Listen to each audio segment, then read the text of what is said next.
காலில் சலங்கை கட்டிக்கொண்டு ஆடும் பிரம்மையில் சுபா தன்னை மறந்து நிறையவே கற்று தேறியிருப்பது போல இயல்பாக சுழன்று சுழன்று நர்த்தனம் புரிவதை ஒரு வேடிக்கை போல பார்வதி தூரத்தில் நின்று பார்த்து கொண்டிருந்தாள். நடன வகுப்புக்கு போயோ ஒரு கை தேர்ந்த குருவிடம் முறையாக பாடம் கற்றோ அவளுக்கு இப்படி ஆட வரவில்லை. எல்லாம் கேள்வி ஞானம் மூலம் கற்றுக்கொண்ட வித்தை தான். பள்ளி விட்டதும் முதல் வேளையாக அவள் வீட்டிற்கு வந்ததும் செய்கின்ற காரியம் இதுதான். நடனம் என்றால் அப்படி ஒரு ஆசை அவளுக்கு. ஆசை மட்டும் இருந்தால் போதுமா? அந்த இலக்கை அடைவதற்கு பணம் வேண்டுமே. அப்படி காசு கொடுத்து களை வாங்கும் அளவுக்கு அவள் அப்படி ஒன்றும் பெரும் பணக்கார குடும்பத்தை சேர்ந்தவள் அல்ல.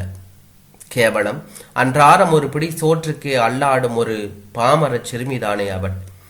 அவளுக்கு இப்படி ஒரு விபரீத ஆசை வரலாமா? கையில் காசு இருப்பவர்களுக்கே கலையும் சாத்தியமாகும் என்ற போலி நடைமுறை வாழ்க்கை சித்தாந்த உண்மைகள் ஒரு புறம் இருக்க, இதை அறியாத நிலையில்தான் அவளின் இந்த கலை பிரவேசம் எந்த உந்து சக்தியுமின்றி தானாகவே நிழலாயிற்று. ஒரு நடன வகுப்பில் காலில் சலங்கை கட்டி ஆடும் இளம் பெண்களை கண்டபோதுதான் தன் தகுதிக்கு மீறி அவள் இப்படி ஒரு விபரீத ஆசையை மனதில் வளர்த்து கொண்டாள். உண்மையில் இந்த கலை ஞானம் என்பது இப்படியெல்லாம் கரைப்பட்டு போகவல்ல புனிதமான மனமே. உண்மை கலைஞனை அடையாளப்படுத்துகிறது.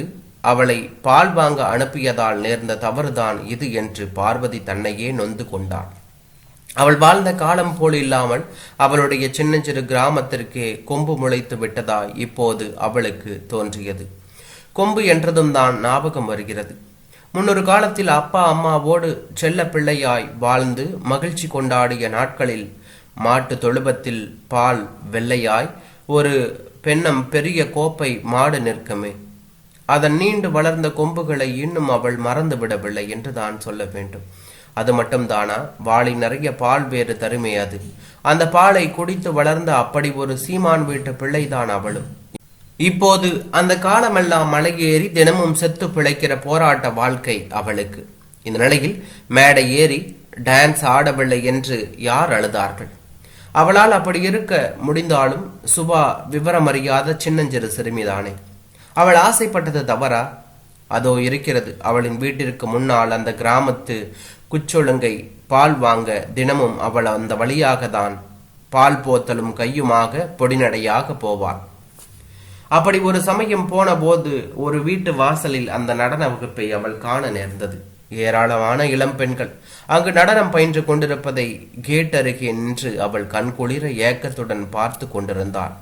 அதை நிர்வகிக்கும் நடன ஆசிரியையான சரோவை அவளுக்கு ஏற்கனவே தெரியும்.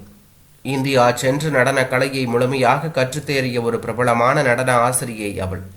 மகளிர் கல்லூரி ஒன்றில் நடன ஆசிரியையாக பணிபுரிவதோடு தனிப்பட்ட முறையில் வீட்டிலும் வைத்து வசதி படைத்த பணக்கார இளம் பெண்களுக்கு எல்லாம் நாட்டியம் சொல்லிக் கொடுத்து வருகின்ற அவளின் அபிநய அசைவுகளை தூர நின்றே கண்குளிர தரிசனம் காண்பதற்கு மட்டுமல்ல, இந்த தெய்வீகமான கலையை தானும் கற்று தேர வேண்டுமென்ற உலகமறியாத தனது அப்பாவித்தனமான தீராத ஆசையின் விளைவுகளாகவும் தினமும் அவள் சரோ வீட்டு கேட் அருகே தன்னை மறந்து தவம் கிடக்கிறாள் என்று தான் சொல்ல வேண்டும்.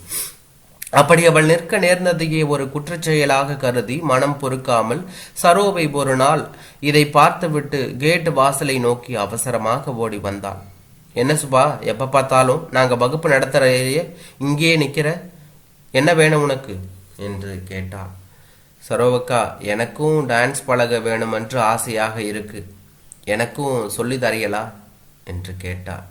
இப்ப நீ சின்ன பிள்ளை தானே, அது மட்டுமல்ல இதுக்கெல்லாம் நிறைய காசு வேணுமே. அரங்கேற்றம் முடிக்கிற வரைக்கும் 10 லட்சத்திற்கு மேல போகும். இவ்வளவு காசு உங்கள்கிட்ட இருக்கா? சொல்லு சுபா. காசுதான் கலை என்றால் பிறகு கலை எதற்கு? சுபாவுக்கு சொல்ல தெரியாமல் இதுக்கெல்லாம் ஓவென்று அள வேண்டும் போல தோன்றியது.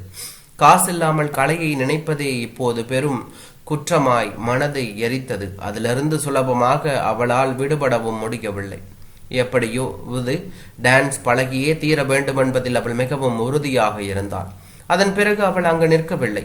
சலங்கை சப்தம் கேட்டு கொண்டிருக்கும் அந்த குச்சொழுங்கை வழியே தினமும் பால் வாங்க அவள் போய் வந்திருக்காவிட்டால் தன் தகுதிக்கு மீறிய இப்படி ஒரு விபரீத ஆசை அவளுக்கு ஏன் வரப்போகிறது?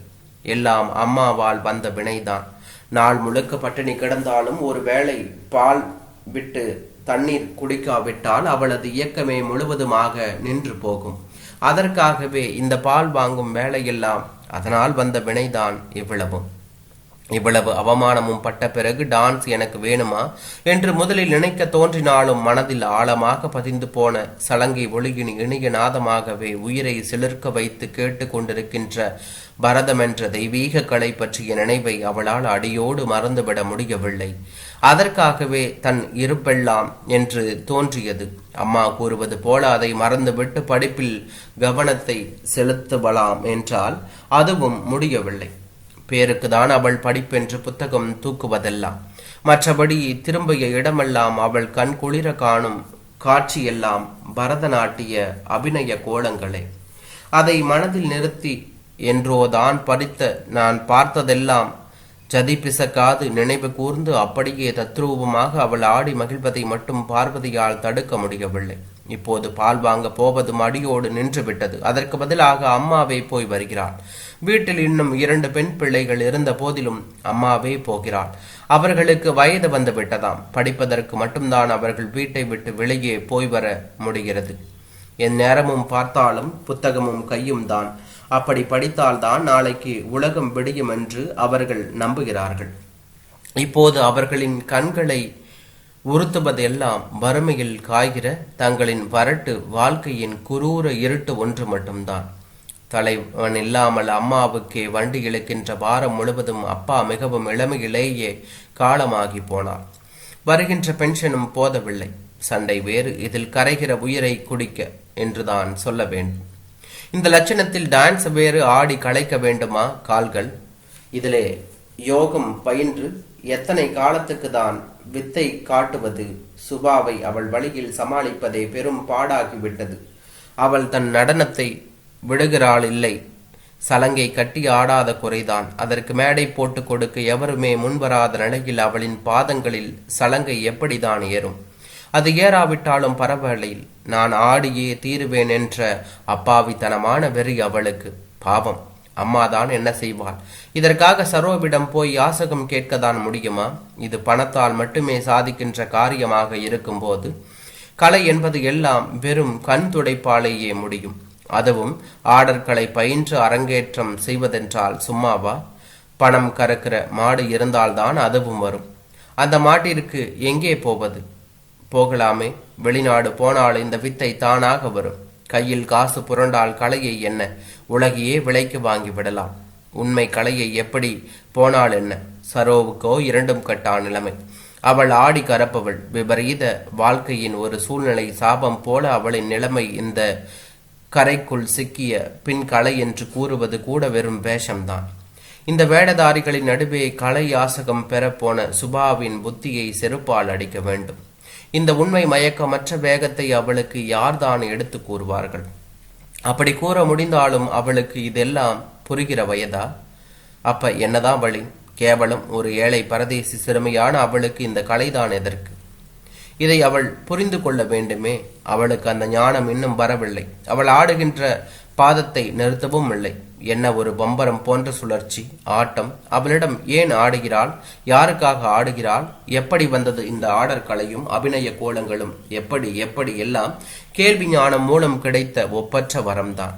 அம்மாவால் கூட நடைமுறை வாழ்வுண்மைகளுக்கு முரணாக மாறுபட்ட ஒரு துருவத்தில் அவள் பூண்டிருக்கின்ற கலை வழிபாட்டுடன் கூடிய தெய்வீக நிலையை ஜீரணித்து ஏற்றுக்கொள்ள முடியாமல் போனது ஏன்? உணர்வு பூர்வமாக அதை ஏற்றுக்கொள்கின்ற மனோநிலையிலும் அவள் இருக்கவில்லை. இப்போது சுபாவுக்கு வேண்டியதெல்லாம் படிப்பு ஒன்று மட்டும்தான். அதற்காகவே அவளோடு தினமும் அவள் போராட வேண்டியிருந்தது. வாய் ஓயாமல் சொல்லியே அவள் ஓய்ந்து போனாள். இனி என்ன செய்வது? நடப்பது நடக்கட்டும் என்று வாய் திறவாமல் இருந்துவிட வேண்டியதுதான். அதெப்படி முடியும்? இந்த குறுகிய வட்டத்தினுள் நின்று ஆடி அவள் எதை பெரிதாக சாதித்துவிடப் போகிறாள்? ஆசான் இல்லாமல் கற்றுக் கொடுக்க ஒரு குரு இல்லாமல் அவள் இந்த நடன கலையில் முன்னுக்கு வரதான் முடியுமா? ஒரு சமயம் எரிச்சல் தாங்காமல் அவள் இதை கேட்டும் விட்டாள் என்று தான் சொல்ல வேண்டும். போது நிறுத்து சுபா, எத்தனை நாளைக்கு இப்படி ஆடப் போகிறாய்? அதுதான் சரோ வெளிப்படையாக சொல்லிவிட்டாலே, நீ சும்மா ஆசைப்பட்டால் முடியுமா? இதுக்கெல்லாம் காசு வேணும்டி. சொல்றத கேள் சுபா, இன்றோடு இதை மறந்துவிடு என்று சொன்னார். ஏன் மறக்க வேணும்? யாரும் எனக்கு சொல்லித்தர வேண்டாம். எனக்குள் ஆட வேணும் என வெறி இருக்கு. நான் எப்படி ஆடாமல் இருக்கிறது? என்னால் முடியாதம்மா என்ற மனசுக்குள்ள ஒரு குருவை நான் வச்சிருக்கிறேன். கண்ணால் கண்டதை நினச்சி பார்த்து ஆடுறேன். சரோ, இல்லாவிட்டால் என்ன? பக்கத்து வீட்டில் தான் ஒவ்வொரு நாளும் டிவியில் படம் போட்டு பார்க்குறேனமே, நானும் அதை பார்த்து வரேன். அதில் வர டான்ஸை பார்த்து கூட நான் பழகக்கூடாதா? சொல்லுங்கோம்மா என்று கேட்டாள். பார்வதிக்கு தெரியும், மின்சாரம் அடியோடு நின்று போன இந்த காலகட்டத்திலும் ஊமை இரவின் அமைதியை கிழித்து கொண்டு படுஜோராக என்ன ஒரு ஆறாவார கூத்து. பக்கத்து வீட்டில் எல்லாம் திரையில் படம் பார்க்கின்ற குசிதான். ஜெனரேட்டர் வைத்துதான் இந்த கேளிக்கை எல்லாம். அதுவும் ஐயர் வீட்டில். ஜன்னலுக்கு வெளியே வேலி தாண்டி போனால் அந்த வீடுதான் கண்ணில் படும். இரவில் கூட குப்பு விளக்கும் கையுமாக ஐயரம்மா நடனமாடி தெரிவது நன்றாக தெரியும். ஜன்னலை திறந்தாலே காட்சிக்கு முன் வந்து நிற்பது அவள் முகம்தான். 10 மணி வரை காட்டு கத்தலாய் உச்சக்கட்ட தோணியில் கேட்கும் அவள் குரல் ஓயாது. அவளின் கடும் போக்குக்கு ஏற்ப கணீரென்ற கனத்த குரல்தான் அவளுக்கு. அவளுக்கு பிரச்சனைகள் ஏதுமற்ற சுகமான வாழ்க்கை என்பதால் இந்த பிரச்சனை சமயத்திலும் ஜெனரேட்டர் வைத்து டிவியில் படம் பார்க்க அவள் தவறுவதே இல்லை என்று தான் சொல்ல வேண்டும். சுபாவுக்கு சின்ன வயதிலிருந்தே அவளோடு நல்ல ஒட்டுதல். அவளை மடியில் தூக்கி வைத்து கொஞ்சாத குறைதான். டிவி போடும் சமயங்களிலெல்லாம் சுபா அங்கு போக தவறுவதில்லை. இரவு நேரங்களில் கண் மூடாமல் வெளி திறந்து விடியும் வரை படம் பார்ப்பாள். அவள் அப்படி பார்ப்பது கூட நடனம் கலை மீது கொண்ட தீவிர ஆசையின் பொருட்டே. டிவி திரை வெளுத்துகிற படங்களிலும் அதையே குறியாக வைத்து அவள் பார்த்து வருவதால் மேலும் தத்ரூபமாக ஆடி உயிர்த்துவமான அபிநய பாவங்களை அப்படியே அச்சு பிசகாமல் அவள் ஆடி மகிழ்வதற்கு அதுவே சிறந்த காரணமாயிற்று. இப்படி அவள் ஆடத் தொடங்கி தன்னிச்சையாக நடன கலையில் முதிர்ச்சி பெற்று பிரகாசிக்க தொடங்கிய ஒரு யுகத்திற்கு மேலாகிறது. தென்னங்கீற்று சாரல் படர்ந்திருக்கும் அந்த வீட்டு முற்றத்தில்தான் எந்தவித இடையூறுமின்றி அவளது இந்த அரங்கேற்ற விழா சுகமாக நடந்தேறி நிறைவு பெறும். சரோ கூறிவிட்டது போல இதற்கான செலவு லட்சக்கணக்காக ஒன்றல்ல. செலவு ஏதுமற்ற இந்த நடனத்தை புனித அரங்கேற்ற விழாவில் ஆசானின்றியே வில்வித்தையில் கைதேர்த்த ஒரு வித்தகனாகிவிட்ட ஏகலவனை போல இன்று அவளும் சொன்னால் நம்பவா போகிறீர்கள்? சொல்ல வேண்டியது உயிர் மேன்மை தொடர்பான ஒரு தார்மீக கடமை என்றே படுகிறது. சொல்லிவிட்டேன். காசுக்கே விலை போகிறது இந்த உலகத்தில். கலையின் பொருட்டு உண்மையில் கலைக்காகவே இப்படி ஒரு ஆச்சரிய காரியம் நடந்தேறினால் இது ஒரு நம்ப முடியாத அதிசயம்தானே. கலையார்வம் கொண்ட கண்மூடாத விழிப்பு நிலையில் வெற்றியின் பக்கமே அவர்களின் வாழ்வு.